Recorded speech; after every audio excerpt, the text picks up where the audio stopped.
அன்பான விவசாய நண்பர்களே வணக்கம். இன்றைக்கி எதை பற்றி பார்க்க போகிறோம்னா, தென்னை மரத்தில் சாறு வடிதல், தண்டு நீர் கசிவு அப்படின்றத பற்றி தான் பார்க்க போகிறோம். தென்னை மரத்தில் பார்த்திங்கன்னா இங்கேருந்து கருப்பு கருப்பாக சாறு மாதிரி வடியுங்க. சாறு வடிஞ்சு அங்கங்கே காஞ்சிருக்கும். தண்டுலேருந்து ஒரு 2 அடி 3 அடி உயரத்தில் பார்த்திங்கன்னா அப்படியே வளைஞ்சு காஞ்சிருக்கும். இது எதனால் ஏற்படப்படுகிறது, அதை எப்படி கட்டுப்படுத்துறது அப்படின்ற பற்றி தான் நம்ம பார்க்க போகிறோம். நம்மளுடைய சேனல் வேளாண் பீடியா.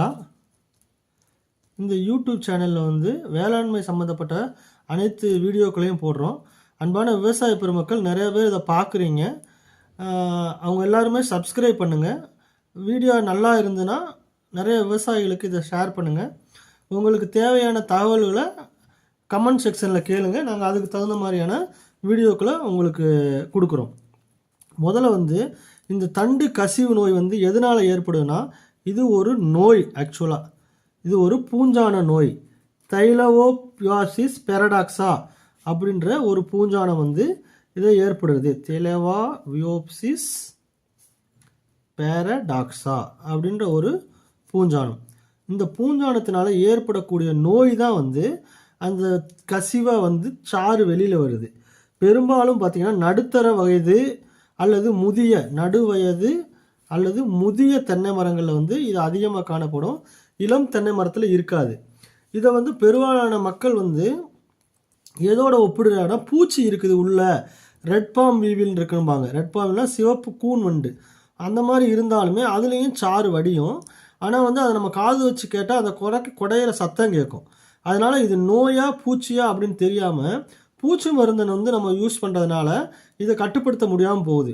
முதல்ல இந்த கழிவு அதாவது சாறு வடிகிறது நோயினால் வடியுதா அல்லது பூச்சி தாக்குதல்னால வடியுதா அப்படின்ற கண்டுபிடிக்கணும். பொதுவாக தென்னை தண்டு கசிவு நோய் பூச்சியினால் காணப்படும். கருப்பு அல்லது பழுப்பு நிறத்தில் பிசுபிசுப்பான திரவம் அந்த தண்டிலிருந்து வெளிப்படுங்க. உலர்ந்த பின்பு அது காஞ்ச பிறகு பார்த்தீங்கன்னா கருப்பு பட்டை போல் நல்லா படிந்து இருக்கும். அதில் பார்த்தாவே நல்லா தெரியும். கருப்பு பட்டையாக அங்கங்கே இருக்குங்க. வடிஞ்சு காஞ்சிருக்கும். நான் படத்தில் காட்டுறேன், நீங்கள் படத்தில் பாருங்கள். இது என்னென்னா தண்டு உள்ளே நம்ம அந்த இதை எடுத்துகிட்டு உள்ளே பார்த்தீங்கன்னா உள்ள வரைக்கும் அழுகி இருக்கிறது நல்லா தெரியும். இது நம்ம இதை கட்டுப்படுத்தாமல் விட்டுவிட்டோம்னா மரம் வீழ்ச்சி அடையும். கொஞ்ச நாள் கழித்து மரம் அப்படியே காஞ்சு செத்து போகக்கூடிய வாய்ப்புகள் இருக்கும். இது எதனால் ஏற்படுகிறது, என்ன காரணம், எதன் மூலியமாக ஏற்படுதுன்னா, ஒன்று காயம். தண்டு இப்போ மரத்தில் ஏறுறாங்களே, தென்னை மரத்தில் ஏறும்போது அந்த கம்பை வச்சு கொத்தி அங்கங்கே காயம் ஏற்படுத்துறது. மரத்தில் காயம் ஏற்படுத்தினா அந்த காயம் வழியாக ஒரு ஃபங்கஸ் உள்ளே போய் பூஞ்சான நோய் தாக்கும் அல்லது கூன் வண்டு போயோ உட்படுத்தும். அதனால் மரத்தில் காயம் இருக்கக்கூடாது. அப்படி ஏதாவது காயம் இருந்துச்சுன்னா களிமண்ணை எடுத்து நீங்கள் அந்த காயத்தை பூசி காயத்தை மறைச்சிடணும். ஓகேங்களா? அது ரொம்ப ரொம்ப முக்கியம். அடுத்து வேர்பூச்சி இருந்தாலும் அந்த மாதிரி இருக்கும். வயதான மரத்துக்கு அதிகமான தாக்குதல் ஏற்படும். நீர் கண்டினியூஸாக தண்ணி நின்றுக்கிட்டே இருந்தாலும் அது ஏற்படும். அது எப்படி கட்டுப்படுத்துறது அப்படின்னு பார்ப்போம். ஏன்னா கட்டுப்பாடு ரொம்ப முக்கியம் இல்லையா? பாதிக்கப்பட்ட பகுதியை முதல்ல சுத்தம் செய்யணும். அந்த உள்ளே இருக்க கசடு இசடு அந்த அழுக்கு அந்த பூஞ்சான நோய் பாதிப்புக்குள்ளான பகுதிகள் எல்லாத்தையுமே நம்ம ஒரு கத்தியை வச்சோ அல்லது ஒரு கருவி மாதிரி குடஞ்சி அந்த உடைந்த பகுதி முழுவதும் சுத்தம் செய்யணும். உள்ளே பூஞ்சான பாதிப்பு இருக்கிற வரைக்கும் அந்த பூஞ்சானம் அந்த கருப்பு கடல் தெரியுங்க. அது இருக்கிற வரைக்கும் உள்ளே குடஞ்சி ஃபுல்லாக சுத்தம் பண்ணிடணும். ஓகேங்களா? சுத்தம் பண்ணிவிட்டு நம்ம ரசாயன மருந்தில் எப்படி கட்டுப்படுத்துறோன்னு அப்படின்னு பார்த்தோம்னா, ரசாயனத்தில் காப்பர் ஆக்சி குளோரைடு அப்படிம்பாங்க. COC, copper oxychloride. Copper ஆக்சி குளோரைடுங்கிறது ஒரு பூஞ்சான மருந்து. இது 50% வெட்டபுள் பவுடராக இருக்குங்க. அதை 10 கிராம் 1 லிட்டர் தண்ணீர் அது மாதிரி வச்சு 10 கிராம் 1 லிட்டர் தண்ணிக்குன்னா பத்தாதுங்க, அது தண்ணி ஆகிடும். அதனால் 10லேருந்து 20 கிராம் கொஞ்சம் தண்ணியாக வச்சு பேஸ்ட் மாதிரி பண்ணிக்கிறணும். 10 கிராமோ இல்லை 15 கிராமோ எடுத்து சின்ன பேஸ்ட் மாதிரி பண்ணிவிட்டு அந்த ஓட்டையை ஃபஸ்ட்டு களிமண்ணை வச்சு அடைச்சிட்டு அந்த பேஸ்ட்டை மேலே தடவணும். ஏன்னா இது பூஞ்சான நோய். அடுத்து கொஞ்சம் பூஞ்சானம் இருந்தாலும் அதை கட்டுப்படுத்துறதுக்காக இந்த COCயை கொடுக்கணும். ரெண்டாவது கட்டமாக என்ன பண்ணணும்னா ஹெக்ஸகோனசோல் அப்படிம்பாங்க. இது ஒரு பூஞ்சான மருந்து. டாடா கம்பெனியில் வந்து கான்டாப் அப்படின்ற பேரில் இருக்குது. நிறையா கம்பெனியில் இருக்குங்க இது. அது எந்த கம்பெனியாவது ஒரு கம்பெனி வாங்கிக்கலாம். வாங்கிட்டு 2 மில்லி 1 லிட்டர் தண்ணிக்கு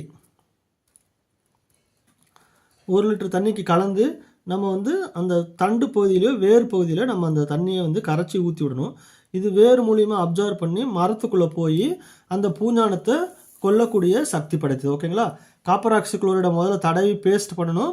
ரெண்டாவது வந்து ஹெக்ஸகோனசோல் வந்து 2 மில்லி 1 லிட்டர் தண்ணிக்கு வந்து ஊற்றி நம்ம அதை வந்து சரி பண்ணணும். இதை வந்து நீங்கள் வந்து வாரத்திற்கு 10 நாளைக்கு ஒரு தடவை செய்யணும். 10 நாட்களுக்கு ஒரு முறை ஒரு 3 தடவை இந்த மாதிரி கீழே ஊற்றி விடணும்.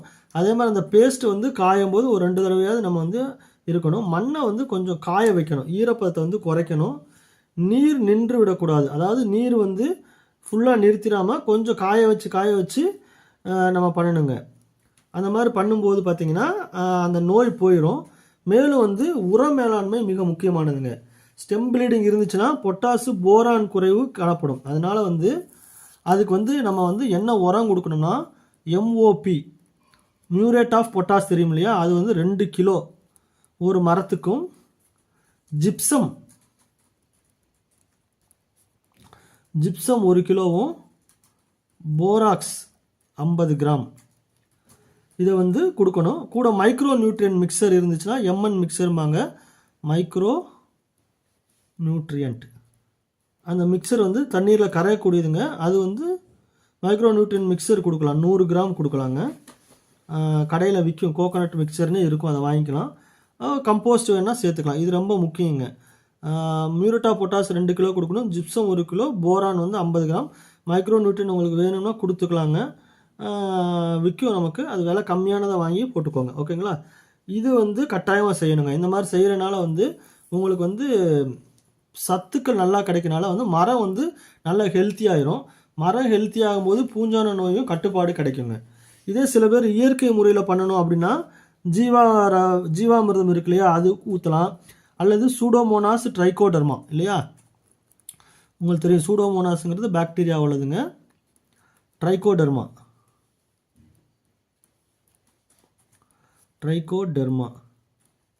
இதை வந்து 20 கிராம் காயப்பகுதியில் 7 நாட்களுக்கு ஒரு முறை தடவணும். 20 கிராம் வந்து ஒரு பசை மாதிரி ஆக்கிடணுங்க. இதில் ஒரு 10 கிராம், இதில் ஒரு 10 கிராம் எடுத்துங்க. பசை மாதிரி ஆக்கிட்டு காயப்பட்ட பகுதியில் வந்து ஒரு 7 நாட்களுக்கு ஒரு முறை ஒரு 3 தடவை தடவணுங்க. அதே மாதிரி வேர் பகுதியில் வந்து அந்த சூடோமோனாஸும் ட்ரைகோடர்மாவும் கலந்த கலவையை வந்து 50 கிராம் வந்து நீங்கள் சேர்த்து, ஒரு மரத்துக்கு 50 கிராம், இதில் ஒரு 25 கிராம், இதில் ஒரு 25 கிராம் கலந்து நம்ம வேர் பகுதியில் வந்து கம்போஸ்டோட சேர்ந்து, கம்போஸ்டையோ அல்லது ஒரு மக்கிய தொழு உரத்தோடு கலந்து நம்ம போட்டோம்னா வந்து இந்த சூடோமோனாஸும் ட்ரைகோடர்மமும் இது பூஞ்சானத்தை கொல்லக்கூடியது. இது வந்து வேர் மூலியமாக உள்ளே போய் உங்களுக்கு அந்த அழுகலை வந்து கட்டுப்படுத்துங்க. இது ரொம்ப முக்கியம். இது வந்து நீங்கள் வந்து இயற்கை முறையில் செய்யணும்னா இந்த சூடோமோனாஸ் ட்ரைகோடர்மாவை யூஸ் பண்ணுங்கள். மருந்துகள் மூலியமாக செயற்கை முறையில் சொன்னோம்னா நம்ம சொன்ன மாதிரி வந்து காப்பர் ஆக்சிக்ளோரைடை பேஸ்ட் பண்ணிடுங்க. அடுத்து வந்து ஹெக்ஸகோனசோலை வந்து 2 மில்லி 1 லிட்டர் தண்ணிக்கு வந்து நீங்கள் கீழே ஊற்றணுங்க. ஓகேங்களா? இது பண்ணினீங்கன்னாவே உங்களுக்கு ஓரளவு சரியாயிடுங்க. இன்னும் வேறு ஏதாவது சந்தேகம் வந்து தென்னை மரத்தை பற்றி தேவைப்பட்டுச்சுன்னா இந்த நம்பருக்கு வந்து நீங்கள் வாட்ஸ்அப் மெசேஜ் கொடுங்க. நாங்கள் உங்களுக்கு தேவையான தகவல்களை தருகிறோம். நன்றி, வணக்கம்.